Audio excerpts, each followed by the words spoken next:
गुरु पूर्णिमा के अवसर पर 29 जुलाई को नवनिर्मित श्री गीता भवन का लोकार्पण होगा। सम्राट विक्रमादित्य विश्वविद्यालय परिसर में निर्मित इस अत्याधुनिक भवन को मुख्यमंत्री डॉक्टर मोहन यादव आमजन और भावी पीढ़ियों को समर्पित करेंगे। शासकीय माधव विज्ञान महाविद्यालय के समीप गीता भवन का निर्माण किया गया है। ये भवन G+2 निर्मित किया गया है। इसके निर्माणकर्ता एजेंसी PWD भवन शाखा है। इसकी कुल क्षमता 1250 सीटर है। गीता भवन का निर्माण 5.11 एकड़ में किया गया है तथा इसकी लागत लगभग 34 करोड़ रुपए की है। भवन शाखा के कार्यपालन अभियंता सुनील कुमार नरगावे और contractor firm Messrs Ashok Kumar Jain के प्रतिनिधि सुमित जैन की टीम गीता भवन को अंतिम रूप देने में युद्ध स्तर पर लगी हुई है। भवन के आसपास पेड़ बचाकर निर्माण कार्य करने के साथ ही भवन निर्माण के बाद परिसर में नीम पीपल जैसे बड़े पेड़ों के पौधारोपण करने के निर्देश दिए गए हैं। उल्लेखनीय कि मुख्यमंत्री डॉक्टर मोहन यादव के निर्देश पर गीता भवन का निर्माण 5.11 एकड़ में किया जा रहा है। ये भवन G+2 निर्मित किया जाएगा। गीता भवन एक आधुनिक मंच है जहां अध्ययन, चिंतन, शोध और सांस्कृतिक विमर्श के माध्यम से भारतीय दृष्टि को नई पीढ़ी तक पहुंचाया जाएगा। ये भवन अध्ययन, चिंतन और संवाद का जीवंत केंद्र रहेगा।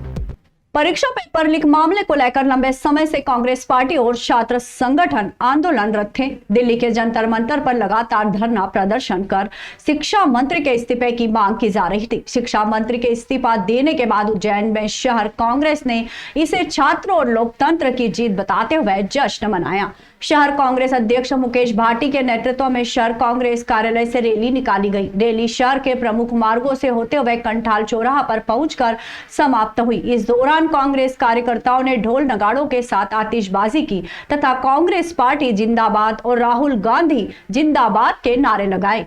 उत्साह का माहौल है इस देश में। देश के युवाओं की जीत, छात्रों की जीत।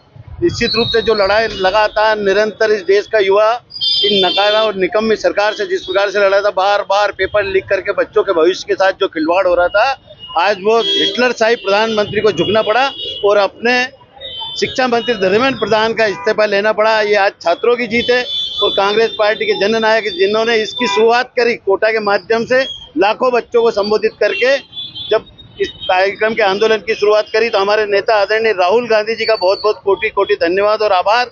आज हमने इस अवसर पर जो 21 छात्र जो मृत हुए उनको 1-1 करोड़ रुपए की मुआवजा राशि और उनके परिवार को 1-1 नौकरी देने की नकार और निकम्मी सरकार से मांग करते हैं। रैली के दौरान कार्यकर्ताओं ने केंद्र सरकार के खिलाफ भी जमकर नारेबाजी की।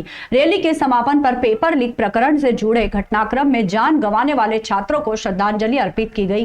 कांग्रेस नेताओं ने सरकार से मांग की कि मृतक छात्रों के परिजनों को 2 करोड़ रुपए का मुआवजा तथा परिवार के एक सदस्य को सरकारी नौकरी दी जाए।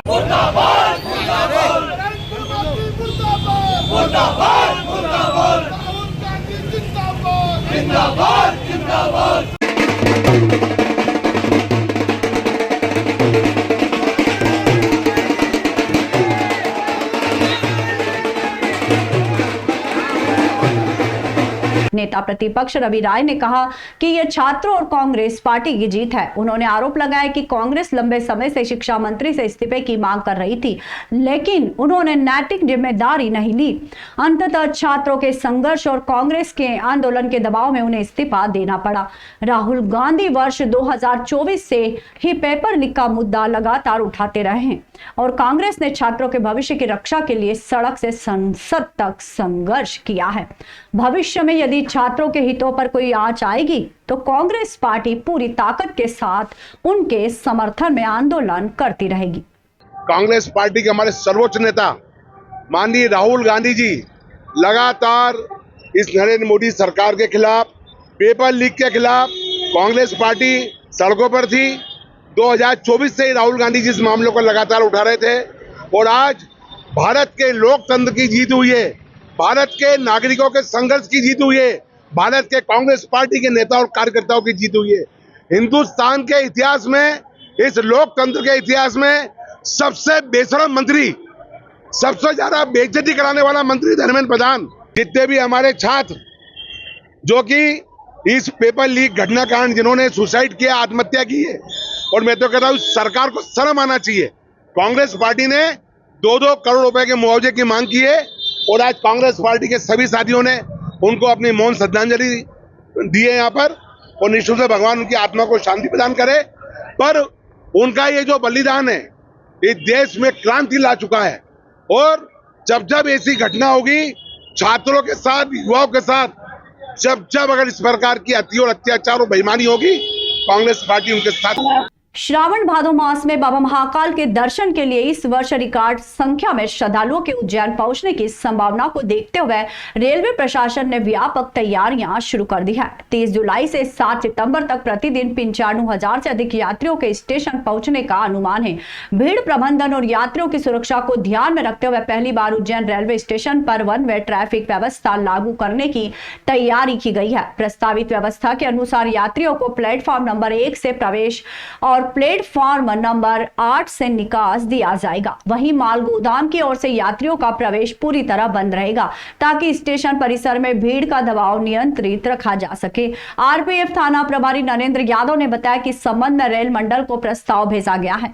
श्रद्धालुओं की सुरक्षा और सुगम आवागमन के लिए स्टेशन परिसर में ड्रोन कैमरों से निगरानी की जाएगी तथा अतिरिक्त सुरक्षा बल तैनात किए जाएंगे। इसके अलावा स्टेशन के बाहर करीब 1200 यात्रियों की क्षमता वाला वाटर प्रूफ होल्डिंग एरिया भी तैयार किया जा रहा है, जिससे भीड़ को व्यवस्थित तरीके से नियंत्रित किया जा सके। यात्रियों की बढ़ती संख्या को देखते हुए भोपाल रूट पर 6 अतिरिक्त ट्रेनें संचालित करने की भी तैयारी है। आरपीएफ और रेलवे के अधिकारी लगातार स्टेशन परिसर एवं आसपास के क्षेत्रों का निरीक्षण कर व्यवस्थाओं का जायजा ले रहे हैं। रेलवे अधिकारियों का मानना है कि सावन भादो के दौरान लागू की जा रही नई व्यवस्था आगामी सिंहस्थ महापर्व के दौरान होने वाले विशाल जन समूह के प्रबंधन के लिए एक महत्वपूर्ण ट्रायल साबित होगी।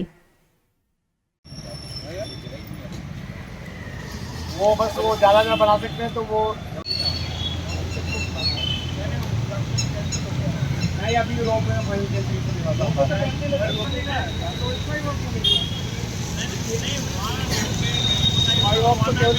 कनेक्शन के लिए।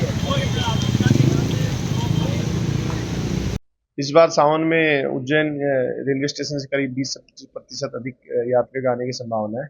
इसके लिए हम लोग सिंगल तर्ज पे एक तरफा यातायात को चलाने के लिए प्रस्ताव किए हैं, जिसमें सभी यात्रियों को 8 नंबर साइड निकाला जाएगा और 1 नंबर से एंट्री का प्रावधान किया जाएगा। इसके अलावा 1 number side in Dewas gate पे एक होल्डिंग एरिया मेन गेट पे बनाया जाएगा और साथ ही यहाँ पे जो पार्किंग है उसको भी हटा के यात्रियों के लिए जगह एक्स्ट्रा की जाएगी।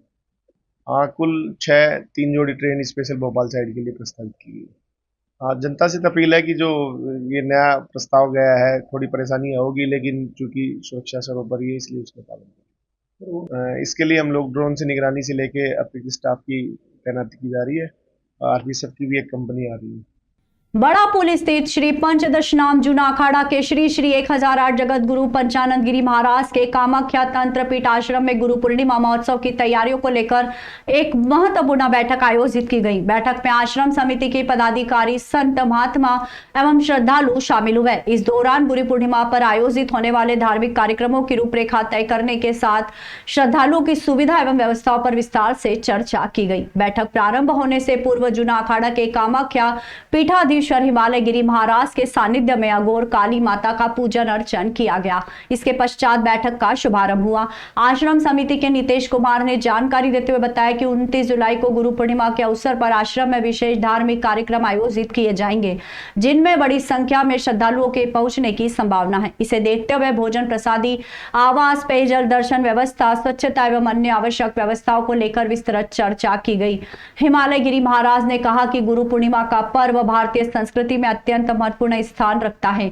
इस दिन प्रत्येक व्यक्ति को अपने गुरु के चरणों में पहुंचकर उनका आशीर्वाद प्राप्त करना चाहिए, क्योंकि गुरु का आशीर्वाद जीवन को सही दिशा प्रदान करता है और पूरे वर्ष सुख, शांति एवं मंगल का मार्ग प्रशस्त करता है। सनातन परंपरा में गुरु को भगवान के समान सम्मान दिया गया है। ये परंपरा आज भी श्रद्धा एवं आस्था के साथ निभाई जा रही है। उन्होंने सभी सेवा भावियों से आह्वान किया कि गुरु पूर्णिमा महोत्सव के दौरान आने वाले प्रत्येक श्रद्धालु को किसी प्रकार की असुविधा न हो, इसके लिए रहने, भोजन, प्रसादी और अन्य सभी व्यवस्थाएं सुव्यवस्थित एवं बेहतर ढंग से की जाए। इस अवसर पर अवधूत गिरी महाराज, निशांत गिरी, रवि गिरी, हितेश गिरी, राहुल गिरी, हनुमान गिरी, रुद्राणी गिरी सहित आश्रम समिति के सदस्य एवं अनेक श्रद्धालु उपस्थित रहे। देवी के साधक थे, महादेव के साधक थे या विष्णु के साधक थे। इस प्रकार साल में भगवान ने एक मनुष्य की योनि में, सती को में किसने किया था? रावण ने किया था। तो फिर परशुराम किए, फिर इसी प्रकार नाना प्रकार गुरु दक्षिणा शिव जी गुरु बने। फिर धीरे धीरे 10 पुत्र जो थे वशिष्ठ आदि विश्वामित्र अन्य सब गुरु बनने लगे, अत्रि बने, दक्ष आए, तो सब लोगों ने ऋषियों को गुरु बनाए। तो ये परंपरा ऋषियों से चली आ रही। गुरु दक्षिणा, गुरु पूर्णिमा, महाकाल की जय। गुरु पूर्णिमा की बहुत बहुत शुभकामनाएं सबके लिए हैं। और कार्यक्रम जो है गुरु पूर्णिमा 2026 का जो है ये 29 को निर्धारित किया गया है। ये जगत गुरु पंचानंद की श्री पंचदशनाम जुमा अखाड़ा कामाख्या तंत्रपीठ आश्रम में यहाँ कार्यक्रम। बोले महाकाल की जय, माँ कामाख्या मैया की जय। पहले सब देशवासियों के लिए बहुत बहुत हार्दिक बधाई, शुभकामनाएं गुरु पूर्णिमा पे।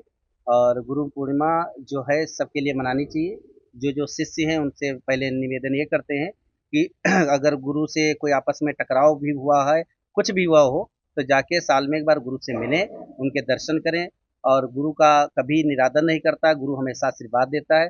गुरु की वाणी इस समय जो साल पूरा व्यतीत होता है, एक साल में मनुष्य की योनि में मनुष्य जो आता है गुरु बनता है, वो स्वयं भगवान नारायण ने दे रखा है। सनातन धर्म में वो मनुष्य का जो जीवन होता है वो भगवान के समान होता है, नारायण के रूप में होता है। तो इसलिए आप जो है सब लोगों से आग्रह है कि ये गुरु पूर्णिमा साल में एक बार आती है, तो हंसी खुशी से जाए गुरु के दर पे। और महाकाल नगरी में, उज्जैन नगरी में हम भी गुरु पूर्णिमा मना रहे हैं और सबको लिए बहुत बहुत शुभकामनाएं दे रहे हैं। तो गुरु पूर्णिमा आप लोग जानते हो कि एकलव्य ने मनाई थी, रामकृष्ण परमहंस ने मनाई थी, और भगवान श्री राम ने स्वयं गुरु वशिष्ठ विश्वामित्र को बनाया था, उन्होंने गुरु पूर्णिमा मनाई। और आपने सुना होगा अर्जुन और कृष्ण ने मनाई। तो गुरु का दर्जा जो होता है कहते हैं गुरु कौन है? गुरु हमारा सनातन धर्म सतयुग से है, आज से नहीं। तो आपने सुना होगा, कहते हैं राम कृष्ण से को बड़ा, तीनहु तो गुरु कीन, और 3 लोग के वो भी गुरु आज्ञाधीन। पार ब्रह्मा परमेश्वर, उनके गुरु सच्चिदानंद।